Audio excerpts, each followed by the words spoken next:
Tantor Audio, a division of Recorded Books, presents The Feud, Vladimir Nabokov, Edmund Wilson, and the End of a Beautiful Friendship, by Alex Beam. Narrated by Douglas Pullar. Life has no pleasure higher or nobler than that of friendship. It is painful to consider that this sublime enjoyment may be impaired or destroyed by innumerable causes, and that there is no human possession of which the duration is less certain. Samuel Johnson, The Uncertainty of Friendship, 1758. Introduction. I first learned of the friendship and subsequent feud between Edmund Wilson and Vladimir Nabokov only a few years ago. A friend of mine had been tracking down Alexander Pushkin's descendants. There are a few, and mentioned in passing that Wilson and Nabokov had ended a quarter-century-long friendship because of a disagreement over how to translate Pushkin's novel in verse, Eugene Onegin. I burst out laughing. It was the silliest thing I had ever heard.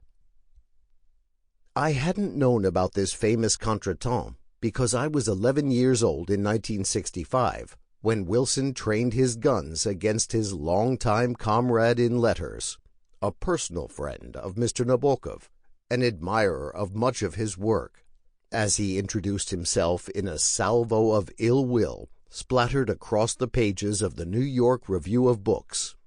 I wasn't reading the review, then in its third year of publication, and it certainly wasn't lying around my parents' house. I was reading Boy's Life, what the Russians would call the organ of the Boy Scouts of America. I think Vladimir Nabokov, he of the wondrous outdoorsy boyhood, would have approved. I know a thing or two about Russian language and literature. My harshest listeners will confirm that modest count.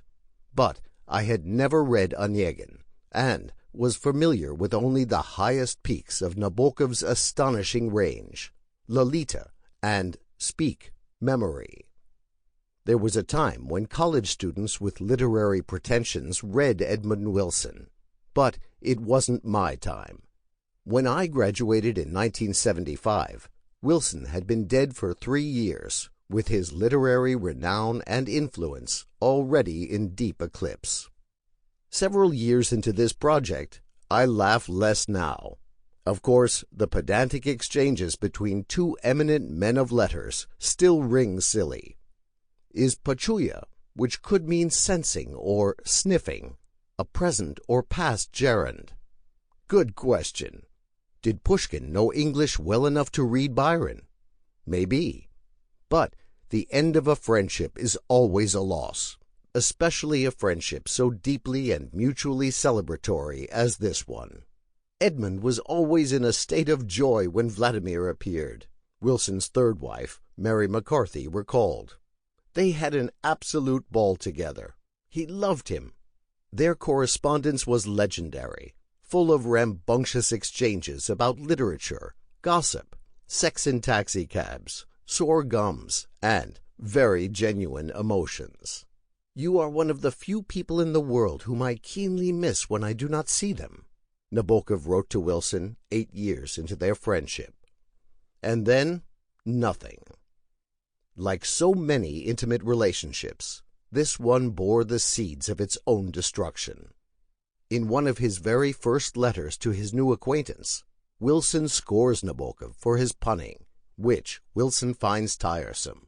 But, of course, it is irrepressible and will continue throughout his life.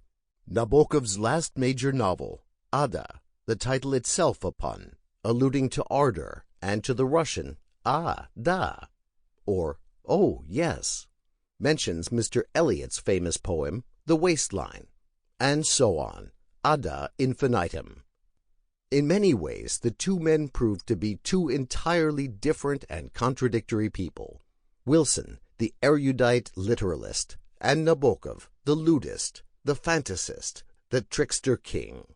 The opposites attracted, and then they didn't. When their friendship ended, much was made of the Sample complete. Ready to continue?